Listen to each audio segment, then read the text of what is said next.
All right, folks, welcome to another episode of Grievances, the Star Citizen Report. I've got our information up there, whether you're on YouTube or catching us on live show on Twitch, where you can find several Grievances channels. You can catch us every other Saturday at 6 p.m. Central Standard Time. And I was just checking our next show is August 1st, it looks like. All right. Sorry, I'm off. So the 25th still yet this month. My calendar lied to me. And here's your cast for tonight. Hello, folks. Got Thamin up here. And down below, guy's been with me the longest here, Whoop. Hey. Alrighty. And over on the side here, got Spins, joined us for several shows. I feel like I'm breaking up a couple here. He's been with me the longest. I'll share. It's okay. Yeah. And one of our generous backers that always manages to sell or raffle off his entire fleet for charity every year. I can't imagine doing that. It'll be a good one this year. Keep putting money in. I don't get nothing out. Ah! All right. Again, I see we got an active live crowd here catching us on Twitch. Thanks for joining us tonight, all. All right. I'll give a brief overview. There's a lot of news coming out at Star Citizen these days. It's like more than we can cover. And yet, even if this show runs an hour, you want to catch it because it's the most condensed right here. We are going to talk very early on about Ben Lesnick set out a letter, a very general but very long letter too, addressing several concerns from the community. There's been a couple around the verses in which they've said just a little bit more scattered info about the Genesis Starliner, about the Drake Herald, a peek at the Merlin and some info on that as well as just a number of general info from all over the place, from Star Marine to some of the back-end stuff that's going on. And Ship Shape is fast becoming one of my favorite parts of the Around the Verse show because of the cool info coming out of that one. Everyone remembers Wingman's Hangar. I was kind of sad when Around the Verse first started because it felt a little dry compared to Wingman's Hangar. But Ship Shape's one of those things I'm liking. And we'll get into other news, like, you know, people are getting able to fly the Origin series again here. All right, so we're going to talk about Ben's letter, and in fact, in a moment, and Spin, I'll probably have you start off with that one, but I'm going to show y'all a chart quick that it's a size chart of a lot of the ships here, so it's kind of it's pretty up to date, but it also shows the Starliner was already added to it. I think someone actually put this up because it's their personal fleet. There's a few multiple ships in there of certain classes, and the guy's got a huge fleet as well. And I wanted to take a look at this because it's huge. You got the smaller ships, the Aurora, the Mustang, Reliance up top. And as you get down, like when I look at the Constellation and the Caterpillar on this, those used to be the huge ships that, we even kind of wondered if the Caterpillar was going to fit in the hangar or not. You know? Yeah. And then now you look below, there's the hulls, which is extendable. You know, you got we're seeing the long version of it here. And the Starfares, one of the original big ships that was out there.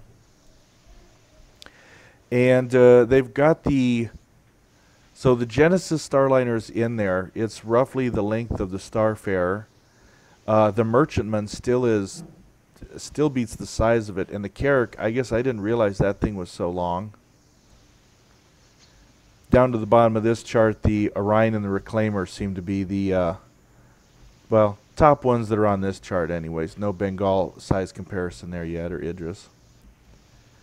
But that just kind of gives you an idea in the middle of that chart there, the size of the Genesis Starliner in relation to some of these other ships that we've been looking at. Heck, I remember Go ahead. Also shows you how much effort and work they're putting into these things. They don't just pump them out every week or so. It's the reason that you pay for them up front. The LTI is more than worth it, but these things are huge. Yeah.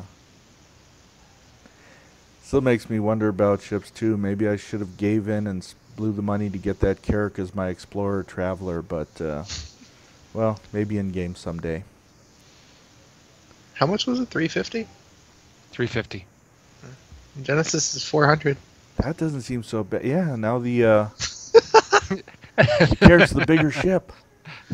Although suppose the Genesis is more out there designed to make money. Genesis is, if that's something that interests you, you are going to love that ship. If it's not something that interests you, you're not going to love that ship. It's just what it comes down to. Mm-hmm. I'm not really interested in being a flight attendant.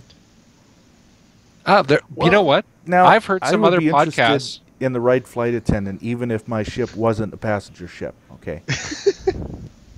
I was listening to some other podcasts, and they were talking about, one podcast was like, not the slightest bit interested. But another one was, wow, this sounds really cool. I wouldn't want to do it every day, but I think we could really enjoy that.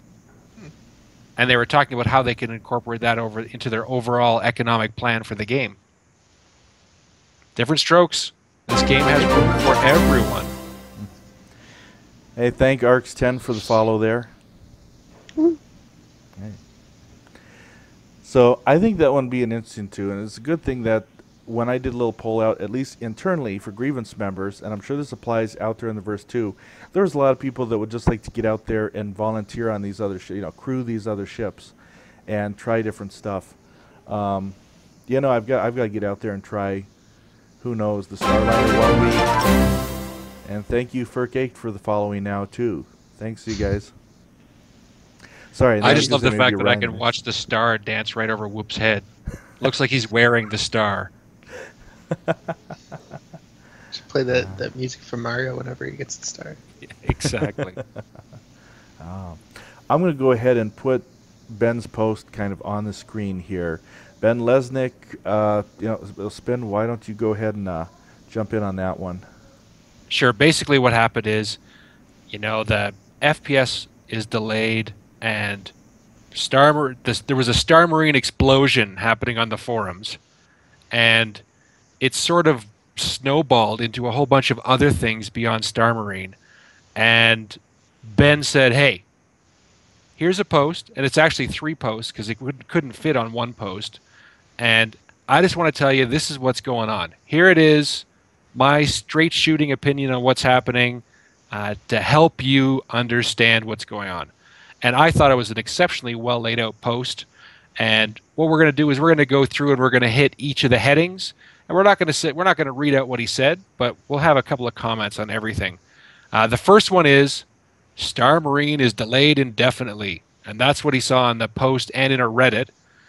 That's crazy. Delayed indefinitely, as Ben says, we all know that means canceled, but I don't want to say it. That is not the case. They are still building Star Marine. We're still seeing pictures. We're still seeing videos. We're still seeing all of this stuff that's going on. It's just crazy. Now, those of you who remember back to the release of Arena Commander, shortly after that, it was Travis Day, who's left us now onto other job, which is fine, but he said, the next time I do this, I'm just going to put a quarter in a dick punching machine because that's how painful it was to announce a date.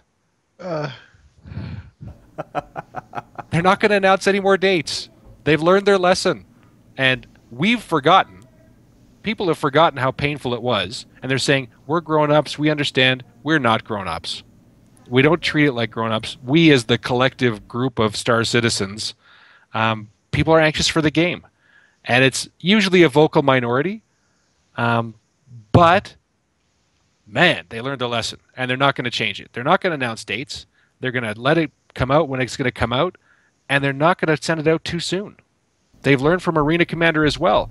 If something comes out and it's buggy, man, we jump all over them. And then we expect them just to push it out. It's not going to happen. And yet They don't want it now. A lot of work because it's vital. It's vital to the whole gameplay, as far as the whole backbone of it, how they get it working. Yeah, absolutely. Go ahead, Whoop.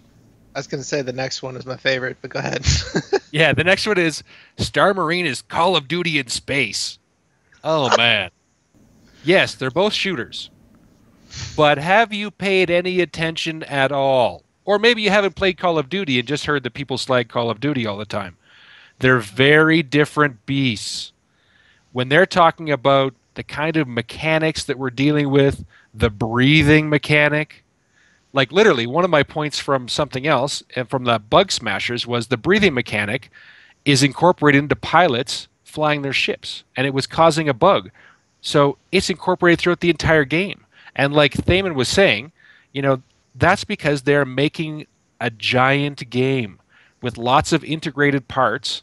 And FPS, Star Marine, is going to be part of the overall game, and it's integrated all throughout. The same physics that we use in combat in ships, we're going to be using in first-person shooter in Star Marine. I can't wait for this part to come out, though. It looks like a lot of fun. I disagree with the way that they're going with the slower combat, but I see why they're going with it. It's cool. I like it. Yeah. You know what? The proof is going to be in the pudding. We just have to wait till we play it. Mm-hmm. But it's going to be a different kind of game. And that's another reason why it's not going to be like Call of Duty. That's very flash and twitch. And this is going to be very slow and deliberate, because if I get shot, I may not be fighting anymore. Not die and have to respawn. I might get shot and not be able to fight and have to drag my body around the corner and try and dig out a med pack to at least get my arm working again so I can get back in the fight. Everyone's going to have to be conservative. You need your medics, and people can change the battlefield. Gold Horizon, they can shut the gravity off, and all of a sudden that changes the mechanics of everything. I just know one day I'm gonna get a call. Whoop, we need you to help us take over a ship because somebody went in and merged into Memo's Orion and stole it or something, Reclaimer or whatever. And then we're gonna have to get a bunch of Grievance members, get 2 assault crews into it, take out the enemies, rebuild it. Oh, it's gonna be so much fun. I can see that happening. It's gonna be awesome. It's totally gonna happen. Hey, Geeky Bruce, the follow alert up. Yes, we've actually had 2 folks follow since the show started. Yeah. Thanks. Sorry, so let's grab on the next. The fun thing, he wasn't just talking about Star Marine. He went on to several other topics in his post. I mean, he went down the list trying to cover everything. Next one here, he talks about folks thinking they're spending too much time polishing the game, and he felt like, hey, he had to kind of discuss what polish is, because even Chris Roberts used the word polish in something. But, technically from game perspective, that's kind of some of the stuff you're doing right at the very end. But he's just saying there's just still, massive amounts of works that are getting done. Yeah, and when it comes to the polish, like you say, it's all subjective. But the fact is they're not going to push anything out that looks like crap, because that's not Star Citizen, and Star Citizen has a very high standard set, even for those things that are not optimized. I'll use optimized instead of polished. But if they pushed out something that didn't look good, they'd get slammed just as hard as they're getting slammed for keeping it until they've got it so that it's working well and, is at the Star Citizen standard. It's very true. I said even since Arena Commander came out, which came out really pretty simple when we think about it in today's terms, just about everything of that game has been revamped since it was released. Absolutely. So feature creep was the next one. And, I think we all had concerns about feature creep at one time when the stretch goals were coming out fast and furious, but they've curtailed it. And I'm pretty happy with where they are, and I don't doubt for a minute that everything that they're doing was in Chris Roberts' original vision, whether he articulated it or not. But the fact was he had no idea what kind of a response and what kind of resources were going to come. He was as blown away as the rest of us. Yeah, definitely. I do miss the stretch goals. Stretching about maybe 5 million at a time, and give backers, I don't know, a free starter chip or something. I don't know, just something to show the appreciation. Of course, it's cool to get more information, more areas. The scanning thing, I thought the facial recognition scanning thing. Yeah. Whatever, that was really good. I like that as one of the stretch goals, 33 million, something like that. Every time that they add more into the game, I'd like to see more, of course, but we'll see how it goes. I'd like to see something like that too, where they give back a little bit, something that doesn't cost them any money but makes people feel good. We've had things in the past like the RSI racing suit and different things, but I think they could do more. and I think they probably should. And they can take things that they're building into the game already, some of the costumes, uniforms, things like that, and maybe, hey, if you back by this time, you're going to get this. For example, they talked about their Marine and Navy uniforms. They could, recolor one of them and say, here's this backer version of the UEE Navy or UEE Marine battle dress uniform. Off you go. Several games have done that already, so it really wouldn't be that difficult for them to do. Recoloring, that's not hard. Changing sprites. But when you're making something from scratch, that's more difficult. Absolutely. That said, I'm totally happy, but it would be nice. I think that we skipped down a bit, even going to the part where my ship isn't flyable yet. That's where it kind of talks to some of the other stuff. They're talking about how they're prioritizing some of the ships. We definitely know there are some, like the Starfare that have been around since the start that we still haven't seen a whole lot internally on that one. Although like now that one's getting low. Go ahead. I was going to say, I like the fact that he laid out, this is how we look at the ships. Squadron 42 ships priority. Ships for Arena Commander 1.0 are the second priority, but these are the fighting ships. The single-seat fighting ships, the non-fighting ships we're not going to worry about now because they'd be no fun to fly in anyway. They're just, that they're going to be coming farther down the line. Now, you know the way that production works in something like this. There's nothing that sits still. Everything's getting moved along. It's just a matter of, what's getting moved along the farthest and the fastest. And our saying back home is the wolf closest to the sled gets all the arrows. So they'll be putting their effort into the next thing that they need. The bigger ships are going to be flyable until Arena Commander 2.0. So, we're going to hold off until then. Were you one of our Canadians, eh? Yes. Steady with the A. I think you guys started with the A with Fonzie anyway.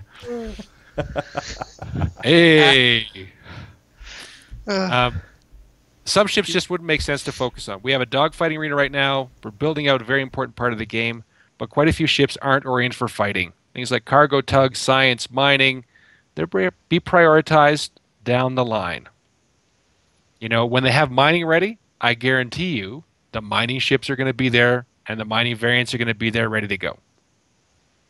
I've been very excited every time they bring out these design posts and the thought they put into some of this stuff in the gameplay. It sounds like we're going to have a lot of really cool skill-based mini-games throughout the universe here. Absolutely. So the next one is they're only making assets for Squadron 42. No, like we just talked about, there's a lot of balls up in the air. It's just that they can only talk and communicate about things in, so many at a time. And the fact is, I don't know how long it took Ben to write this post, but I guess he probably spent 2 or 3 hours on it. And if we take all of the leads out for 2 or 3 hours every week to do things, it just interrupts the work schedule. So they're trying to find a fine balance of, we're getting the information out and we're actually getting the game built. The next one was, I like this one. Sales are down. We're doomed. We've only made over 80 million. Okay. I think we can move on from that. I'm sorry. That's just so good. I got like to Tacticer. I have a towel. I don't need any more perks. How is the towel anyway? I'm curious. The next one was where they're. It sits in the wall. Where are the previous web features you've talked about? And actually, Ben said, this is a good question. We just, he went back and looked over the past 6 months, and he thinks it's a serious concern here that they haven't advanced these as far as they wanted to. And I think it's because, of a few different things that have come up, and I think they depend on behavior pretty prominently for that. And they've been adding more and more things onto behavior, and they're a contractor, so they work to the amount that Star Citizen is paid for, and that's it. I like for like previous web features that you're talking about that they put in the games, those little mini games, like that'll give you like little titles or something, like in the forums, like the shmup, the action adventure. Well, not the action adventure, the adventure where you click on the things to like pick your and choose your own adventure thing. There's been like 3 of those so far. those have been pretty well done. I haven't seen many graphical errors, haven't had any typos, so they look like they're paying attention to them while they're making them. That Yeah. all takes away from the main game in order to do these.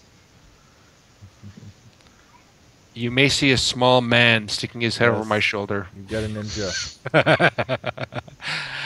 The next one was ex-employee. Oh wait, no, it was Chris Roberts is wasting his time directing a performance capture shoot. And we knew that was kind of that's one of his specialties. You know, he's already got a couple movies under his belt. Well, more than a couple. You know, this is where he's kind of fitting in his role. They said they knew from the start this is what he's going to be doing. They've got other folks, producers, managers, handling all the small stuff, putting together the movie. But Chris Roberts, I mean, that's his specialty he's working on right now. Thanks a latte. What the hell's mean, the going guy- on? The guy directed the Lord of War. It was a great movie. I'm not the slightest bit surprised that he is directing this because that is going to be key to the Squadron 42 experience. That motion capture, the video, the stars, the dialogue. If that's crap, then people aren't going to enjoy the game as much. So it's critical, and Oh, yeah. he's the best person to do it. So I'm not surprised that he was there. Well, you got our live Wow. crew started up a bit there. Thanks a latte for watching, I guess. All right. Thanks, Ayla. Wow. Gosh. Like I say, if you're, and thank you, Geeky Barista is now hosting us for another 119 viewers. Thank you for that. Which just blew away what I was about to say when he did that. Again, just saw this if you're stuff watching start on scrolling up. YouTube, you got to be here on the live show every other Saturday night, 6 p.m. Central Standard Time. You're missing a lot going on in the main chat channel here. Yeah. Thanks, Dash. All right. So the next one is ex-employee is leaving. We're doomed. We were talking about that earlier today with the FPF's module. The person who was in head of it, they said was leaving for what, personal reasons, his own reasons, something like that. Travis is going off to Blizzard. Oh, there you go. And which was his dream job before Star Citizen. And apparently, you know, as far as the gaming industry goes, apparently Blizzard is the dream job that many people have. And if they come calling, I'm not surprised that he answered the call. But Work the on fact games that is, I like, money, yay. the fact is, people leave all the time. You know, it's just business. The only time that people don't leave is family, and sometimes I wish they would leave. The next one is not open. It's not open development. Well, the thing is, what's open development? It's pretty darn open, I think. Like I just quickly, when I read that, I went back and looked through a couple days worth of Dev Tracker posts. There's a lot of information out there. You know, they're pretty open, but they're not. I wouldn't say, well, it's a family show, I can't say that, but they're not entirely exposing themselves. They're not opening the kimono completely. They're like, hey, take a look at this. You know, they're giving us a good show. And people are loving it. People are going into that's part of the reason why there's so much drama, is because people are so engaged, and the reason they're engaged is how much CIG has communicated and how much they've shown us. I mean, the fact is, we are playing Arena Commander, and soon we'll be playing Star Marine. These are major parts of the game, and we're only in the middle of development. We're not even in beta yet. We're still in alpha, if it's alpha. I mean, it kind of transcends the old alpha-beta discussion, but roughly, we're still not even in beta. So it's pretty open. I'll probably speed this up, but yeah, that goes right into the next things about openness and not communicating. Which I think, hey, if anything, these guys have been so much more open than any other game out there, and sometimes that's the problem. We see the inner workings, and we worry and we panic, and it's like, you know, a lot of people, I don't think, just kind of see into game creation like this, and they read in the small things, they worry. They have 5 shows They've got a different post every day about something important by different parts of the different things. You have an email every week. You got a monthly newsletter if you subscribe to the thing. What do you mean they're not communicating with you? I get less than this at work. God. Yeah, it's pretty good. Okay, I think we've effectively beaten the horse of Ben Lesnick's letter. It was a great letter. Thanks very much for that. But you ready to move on to the move? Move on to the news, I mean? Move Sure, on to the okay. move. Which, yeah, we've been doing news. But, yeah, we'll move on to the next part here. And thanks again, all you folks that have rated the channel. That's the most we've had on any one show. Oh, yeah, the bank That's heist just isn't trying to do working. big. Sorry. It would have been great to get everyone involved on the bank heist on that one. But that's Maybe, the next thing good y'all show. folks got to do on the live chat right now. Slam us with follows. I'll take it. Who's begging? Who's begging here? All right. Let's get a little into some of these news from around the verse. We're going to talk, looks like the next thing is like a little bit about the Genesis Starliner again. We mostly covered that in the last show. Now they have had some Q&A that followed.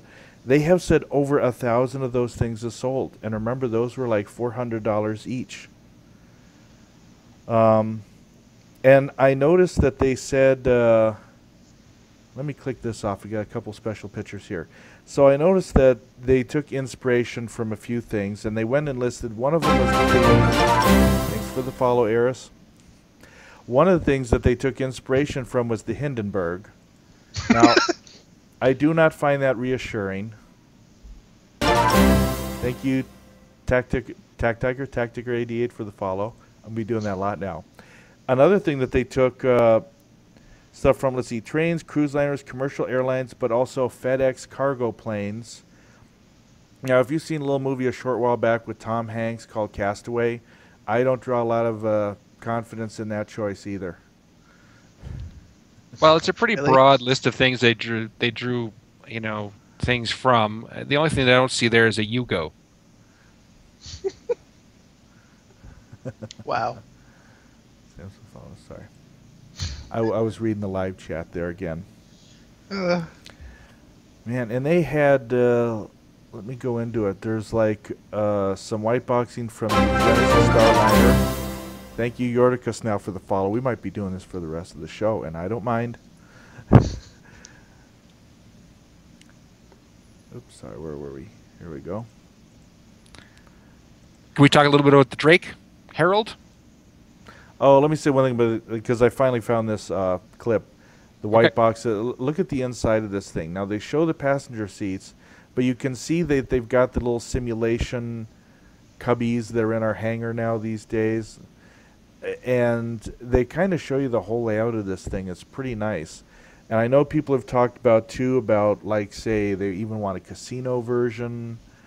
Anyway, there's a really nice ATV Rewind, this Genesis Starliner white box preview. 15-minute video, though, so no way I could cover everything about it. But it was fun watching the... They kind of went through a few. There's actually a few different varieties of the ship here that they go through, and they kind of explain... Groot. We have I Am Groot now following. Thank you. I like this ship. It shows the different parts of it, as you can see in the video. You can see the amenities, like the toiletry and the powers and stuff like that. You can actually see where they would be placed in the walls. You can see the service sections. You can see where people would be seated, whatever. You can see where the pilots would be, where all the service sections would be, where the flight attendants or whoever's working will be going to certain specific areas. I could see them putting in sleeping areas, like the 12-hour or 24-hour flights that they have now. Those super jets that are friggin' huge, carry like 300, 400, 500 people. I could see all that happening in just this one ship. That's pretty cool that they were able to make that. They actually talked about that in Around the Verse this week, I think. Mentioned that there would be sleeping compartments in some of them. Mm-hmm. What I'm really impressed with is how far they've come from the early ship designs and their ability to show us what this is like. People to say the game's not progressing, just look at this. The change is massive. Mm-hmm. And this is just the first one. Once over for the white boxes, they're gonna be doing like 8 different layers because every time one artist puts something in there, they got like 4 more to put something else, little details in the walls, and won't just be flat like the where you're gonna see textures. It's gonna actually be what you call it, shapes and wires or whatever they're gonna do on the walls. And this is a good example too. I mean, you try to imagine the work that goes into any given ship, and then the whole process, including the extensive back end that needs to be finished for this game. That's Right. a huge undertaking for just one ship. Last note I had on that, one important thing they did say there will be NPC assigned missions for folks wanting to do the Starliner, wanting to do the passenger transport. So that will be a portion of things as well. Well, they talked Free about, hand up peanuts. it's still the 90-10. 90% of the population of the universe is going to be NPCs, and they're going to need to go places. And it's similar to a cargo mechanic where you're going to get, there's going to be good cargo routes, there's going to be good passenger routes. You're gonna put people in a box overnight.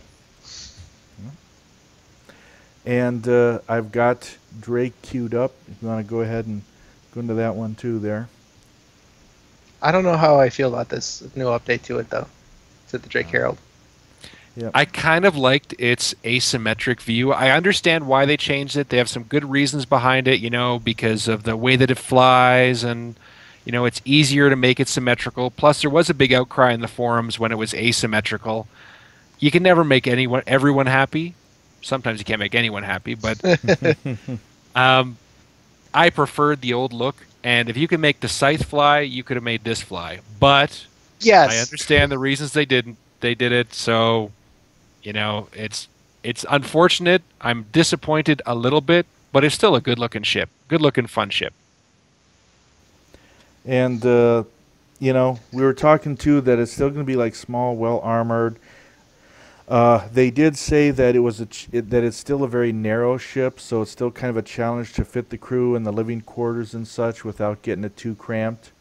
Now, granted, I remember some time back, the Mustang Explorer maybe, it's got a very cramped living space back there too. I mean, if they could get a living space in the back of that thing, yes, I can see them getting it in the back of the of this ship, Drake Herald, as well. They did say the antenna configurations are still a work in progress. I'm still wondering if there'll be a racer variant, because at one point they said this ship might make a good, That's still up in the air, yeah. Yeah. Personally, I don't see it. They might do it, but the thing is, I think it's fast, but I doubt it's very maneuverable. It just doesn't look like it has the thruster configuration to be a super maneuverable racer. No, Although, for me, when I see this, I just keep thinking, this is going to be my electronic warfare ship where I'm going to, be in part of a squadron and be providing EW support or hacking or something like that. And I'm looking forward to it. That'll be another thing. It'll be interesting to see this thing. And folks, right now, the pictures I'm showing you are the more original ones. Experimental antenna configurations when it was off balance. So you're seeing quite a bit both here.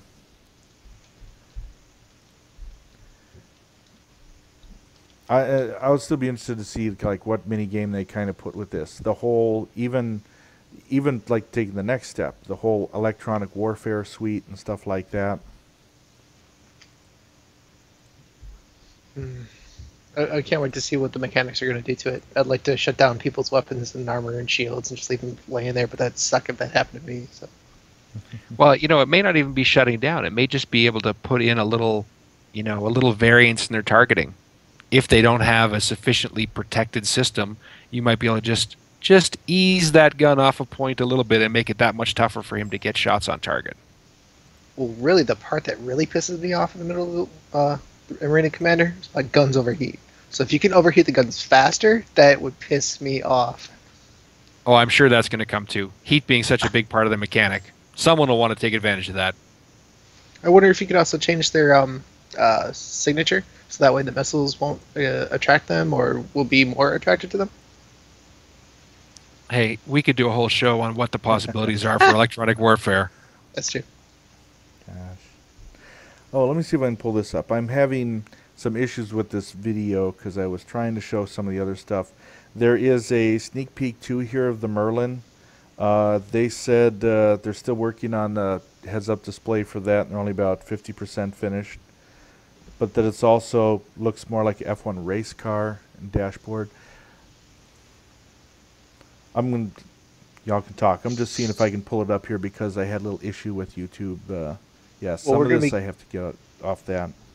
We're going to be giving away some ships like you're doing with the Reliant on the 25th.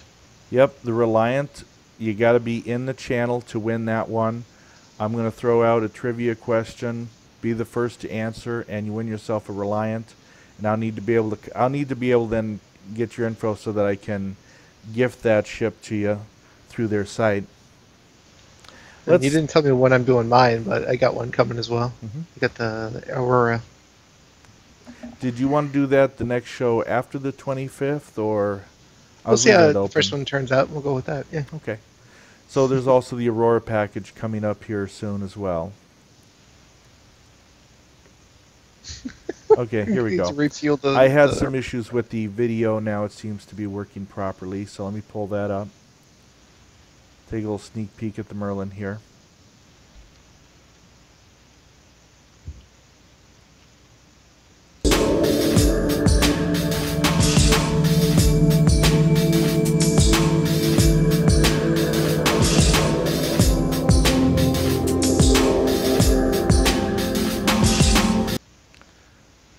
So what do folks think about that one? Definitely very cool looking.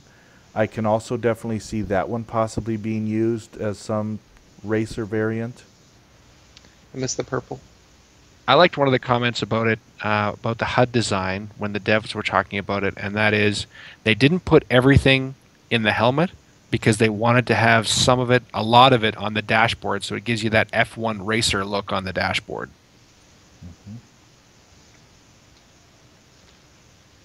I definitely love to see. I talk about racer variants. I guess I'd love to see racer variants on a lot of these. You know, mix up that field. Well, I'm kind of curious on what they're doing with those open sections on the circle in the middle. I guess that's where the it's going to be attached to the constellation. I guess. That is interesting. Yeah, that does have those sections, and I don't know in game if that ring creating the section is if it has use, if it has a function. I would think that would increase drag or wind resistance or something. Of course, there's very little in space, but at the same time, it doesn't. If it's not there, it wouldn't serve a purpose. Well, sometimes things are just there for looks. Like I'd me. say that's definitely a very. Yeah, right. I definitely say that is a very cool looking ship to have out there.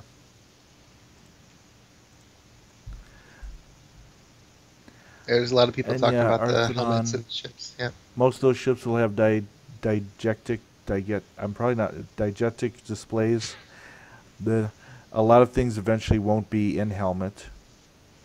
There was that from my notes too. They are working on some of those design processes too, where a person can kind of personalize some of that info, what they want where on their display. I think it'd be really interesting to see the difference between the pilot display on the helmet versus the FPS display on the helmet. I don't know if you're going to switch out helmets or different styles that you have set to your keyboard or something, but Okay. I'd like to see how they're going to do that. All right, Spin, you there? I'm here. Okay, we Stop lost moving. visual on Spin. Oh, man. All we have is the spin thing again. Well, at least it all makes sense. Oh, let's see what we got here. Ilphonic continues to troubleshoot bugs to bring us Star Marine. They're balancing Gold Horizon. Originally, they had one place that was kind of a refueling, rearming station, and now they've actually kind of divided that out, so there's a couple different points that you can do that. Yeah, you can't have just one point. Anybody who plays FPS knows that. You got to have like 2 or 3, very minimum. There's a couple in used to play Counter-Strike, and there were maps that only had 1 point to reload and get armor and weapons and stuff, and those places were right in the middle of the fight, and that was the hardest place to get to. Yeah, I understand. There's definitely a very, I definitely say that's very cool looking ship to have out there. Like me. And yeah, Arthrodon continues to troubleshoot bugs to bring us Star Marine. They're balancing Gold Horizon. Originally, they had one place that was kind of a refueling, rearming station, and now they've actually kind of divided that out, so there's a couple different points that you can do that. Well, at least it all makes sense. Yeah, answer, I wouldn't be surprised. I kind of see that too, where he says they totally ripped off the cover of Doom with that image. I see that now. Yeah. They also added some sightline blockers. They were saying, and sorry Steelheart, that there were some places where snipers had too big of an advantage down certain corridors. I can see that. And then this past week, they actually added in, they took away some of the cover that they put in because what they were finding was it was too much cover and people were able to go, entirely down a corridor without exposing themselves. So they've actually removed some or moved it. So, you have to find that balance. All right. I wonder if they're And gonna there have was something about a charged shot with a sniper rifle. Yeah, so this week what they talked about with the sniper rifle was there's a charge shot. So the longer you're on target, the longer you're charging up, you can do a really high damage shot. Unfortunately, what he said was, you can either do a quick shot that hardly does any damage, or a charge shot that does a lot. And I think he was just speaking relatively. A quick shot is still going to do a lot of damage if it hits you in the head, just not as much as a charge shot where you're spending more time on target and there's a higher risk to the sniper. They did say that there's going to be practice areas so you can try it out, but they didn't mention anything about dummies or things where we can check our DPS, so that'll be something in the future. The charge shot reminds me a lot of Team Fortress 2 Sniper. You hold down the button and it has a spot, a red dot where it shows where your target is, but then it also charges up for a higher critical. So if you hit somebody in the head, they're almost always dead. Even the heavy has got like 300 HP. I'm just holding on, waiting for a chance to talk about components because I thought that was really exciting this weekend. Yeah, why don't you go into that right now? This is a good time to do it. Cool. So it was the ship shape episode this week in Around the Verse, and it seemed to me it's a huge thing that is almost swept under the rug. They just kind of said, "Oh, this is the way we're thinking about going now, and here's our plans," and it completely changed the way that I was looking at components. So the components like power plants, coolers, weapons, radar, ammo boxes, shield generators. There's 9 different types of components right now, but it's still not finalized. They actually showed video on 3 different examples to show what they would look like, and they look fantastic.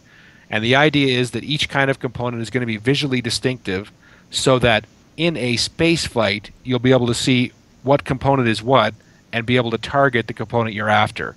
So they're going to have to be pretty distinct, and it's going to have to be pretty obvious. But the graphics really were awesome. They showed us the smaller size of the power plant, the shield generator, and the cooler, and they look terrific. And I'm showing a little bit of that on here now. This is the latest Around the Verse ship shape episode. Like, look at those. Those are fantastic. So previously they had 12 sizes. And you multiply the 12 sizes by the number of components, different types of components, and then multiply that again by the number of manufacturers, because they're going to have multiple manufacturers for each kind of component. That was a nightmare. So they've really reduced it down. They're looking at 4 classes. They're not calling them sizes anymore. 4 classes of components: small, medium, heavy, and capital. A Hornet would be light, Constellation would be medium, Starfarer would be heavy, and Idris would be capital. The way things are shaping up now is the ships will have more smaller components. Now, it's still being sorted out because there is going to have to be a little redesign on the ships. But before, a Hornet might have a single size 3 power plant, and now it will have several light power plants. So that means one shot to the power plant is not going to take you out, but it could significantly reduce your power in a dogfight.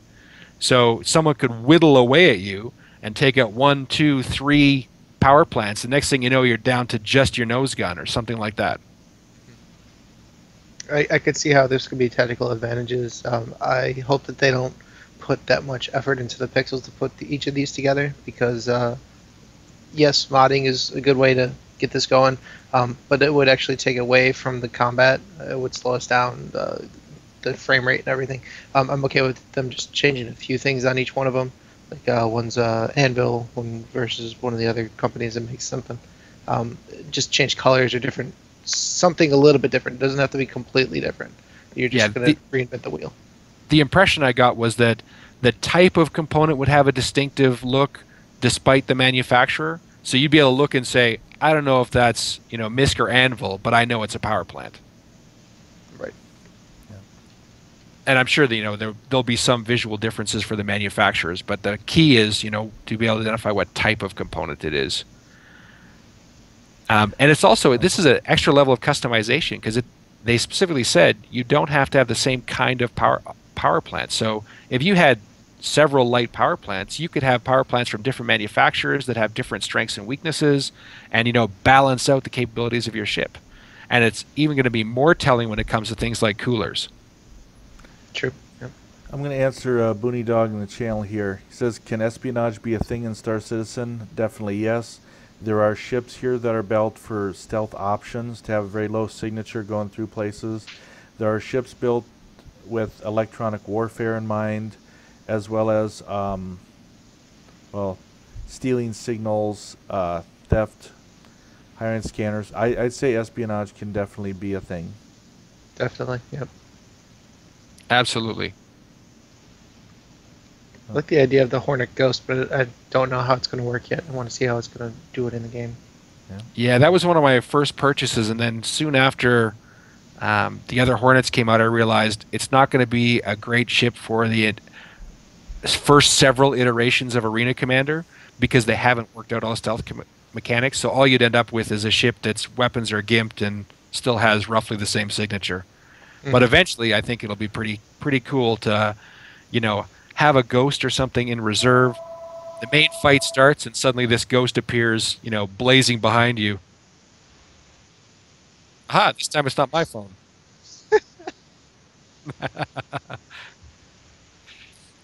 But it's pretty cool to see the different kind of ships and what they're going to be able to do. Yes, espionage is totally possible.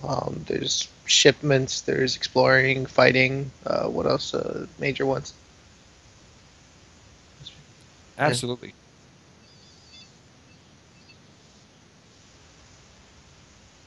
Well, now my phone's ringing. So, Whoop, you got it. Okay, so you can test fly the 300 series. That's the 300i. There's a racer. There's an explorer. There's a fighter craft, and the fighter craft has a different kind of HUD displacement UI, where it logically knows where the target is facing. That's completely different from any of the other ships right now in the Arena Commander.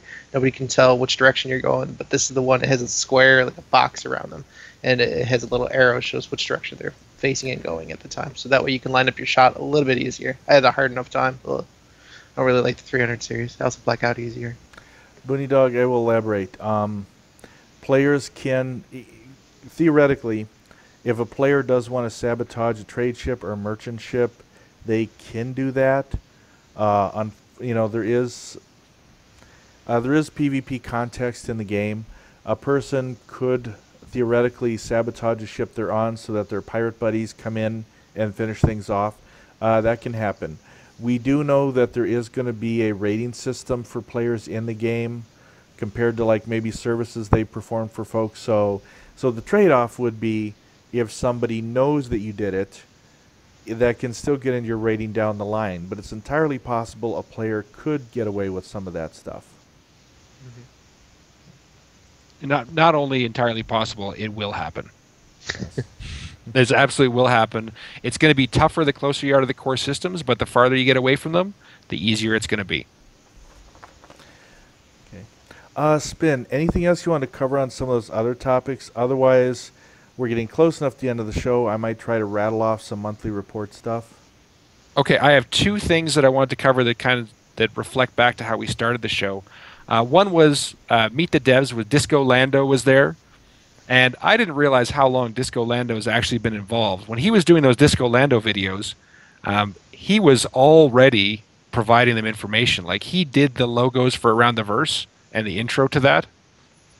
And he's been involved for quite a while before they brought him on, doing a lot of work behind the scenes. But he said something I thought was very interesting. Two things, actually. One was, SIG is a new company, still building processes and learning what is the SIG way of doing things as they build a new kind of game in a new way. That's complicated. And the other thing he said is that I thought was pretty funny. We serve at the pleasure of Chris Roberts. It was kind of like the West Wing, where they'd say we serve at the pleasure of the president. The last thing I wanted to mention was test flying the 300 series. They are listening to us. People have told them for a while, I'm disappointed in the 325A. It's not the hardcore dogfighter that I was expecting it. And that was the first ship that I bought. And it just couldn't cut it against the Hornet. Except with, in one of the builds, I remember my mass driver was pretty awesome, but in general, it's just not. It didn't have the feel that I was expecting, and people have said that about the 300i. It wasn't the BMW in space that they were hoping for. So they've heard that. They're going back and they're saying, all the 300 series, they're open for flying for free now for a week. And the whole idea is we want your feedback so we can make these ships reflect their original intent. And, the descriptive language is in the brochure. I'll actually link it in the chat. But when you read that and you look at the ships, you're like, yeah, I can see where they started, but they're just not on target right now for the 300 series, and they've recognized that, and they're moving to fix it. All right, get that up. Again, folks, remember, join us for that next show on the 25th. We'll have a trivia question in the chat here. First one to answer, we'll get Reliant starter ship. I'll throw out a test question. Maybe nothing you're going to win from this one, but I'll throw it out. See if anyone can answer it. That's already in chat. We've had myself, Memo, Woopnyo, Arlia, Spin doing shows for you. We had Iron Bear. We had a couple of guests. We had Mufasa, Matt Fossa, and Brigand 70. But we have had a female co-host on the show. So if anyone can throw her name out there in chat, let's see if you guys know this one. If you're a little misspelled, fine. You still win if you can put it in there and type it. You and the ability to say, yeah, I know things. Yeah, Whoop, you're not allowed to answer this one. Oh. So let's see if anyone knows our female co-host that has been on a few episodes of this show. Otherwise, we'll go down the monthly reports because we're getting close to the end here. Radar 2.0. Move from entity base to practically anything the designers need to show on the HUD. So to me, that means there's going to be a lot of variety of stuff that you can pick up whenever they go into whatever their scanning games might be, whatever they might put there in the future. They are improving the defend target wingman command, which probably a number of folks could use their wingman to defend them properly. So creating an AI ship aspect that keeps track of nearby threats so that escorting ships will know what to attack. I was going to say what to defend, I would say. Brigand. No, Brigand's not a female. I knew this one was a hard one. I think when I ask you guys the trivia question I have in mind next week, it's going to be easier. Figured I'd throw this one at you here, see who's been watching the show long term. Let's see. Another thing. Okay. So when we bring you stuff, I try to avoid the technical jargon. And this paragraph that was in the monthly report is exactly the stuff I try to avoid. On the large world side, we fix various trigger area issues in LW maps, such as remove the +/- 16 kilometer limit for all the trigger areas and additional boundary conditions fix up. We did a bit of interface cleanup for matrix 34 /quat and established the prerequisite to make the rotational part of all those primitives to float. We also fixed the position info bar and go-to position dialog and increased camera move speed and sandbox while authoring LW maps. Lastly, we finished thread-safe texture loading with thread-safe shader parsing and thread-safe shader resource creation. Almost done. The heck was that? Be interesting if somebody out there... Plus or minus 16 kilometers is the space. Okay. Just going to start there, okay? Yeah, so The go-to position is telling your wingman where to go.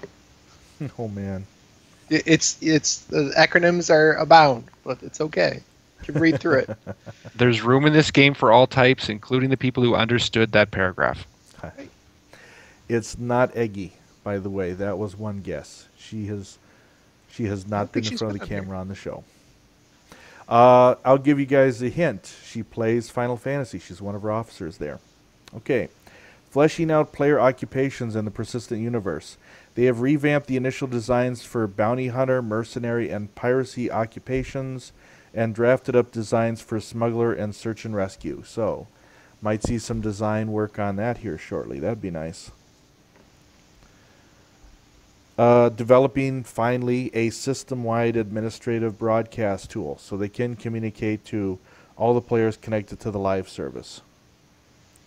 I would have thought that'd be one of the first things you put in there. You play any MMO, like especially beta or first week or something, bringing down the servers. Everybody just World coming keeps down playing now. anyways.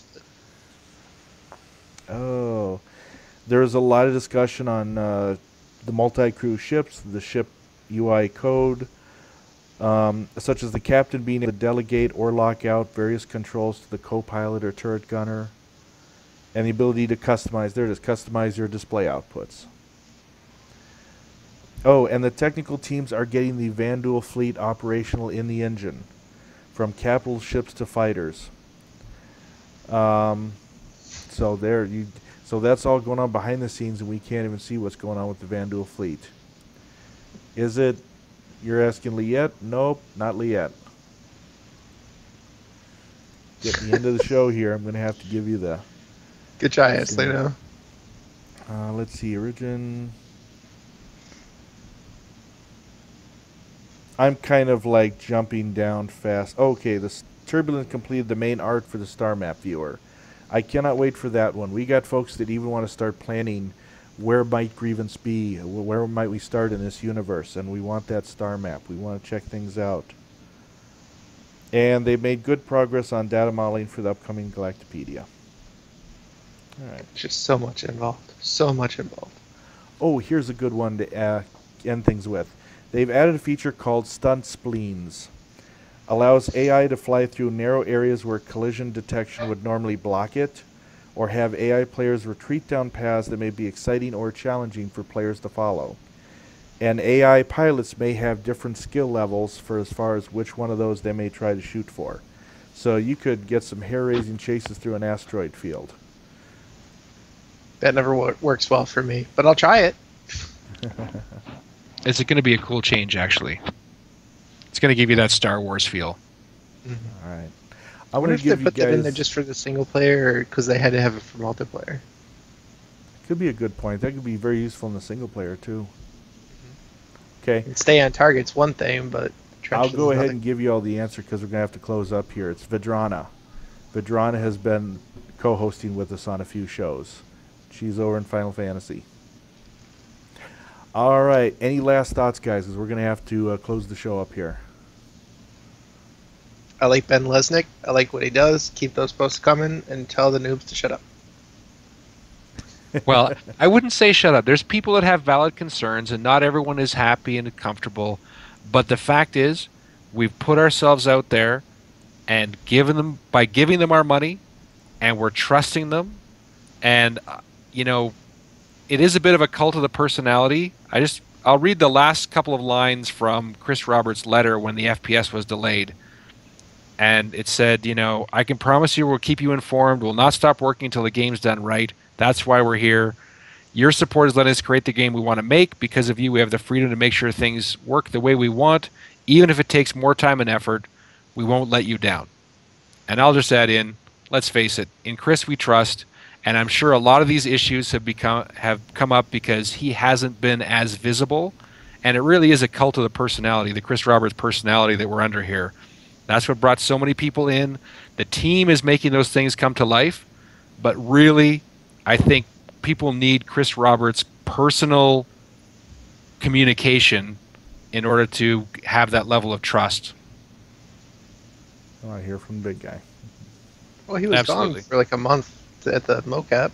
I think a little more than that. I think, and he'll be back. He'll be back, and I think a lot of this stuff's going to die down. In no small part to Ben's post, but actually having Chris being seen to be on site will also quell lots of fears. I also liked how while he was over there, they also have Mark Hamill make some kind of tweet or post saying that he's in the same area. Yeah, he's involved. All right. It's going to be cool. And folks, thanks for joining us. We'll catch you on the next show, July 25th. Thanks for everyone. watching.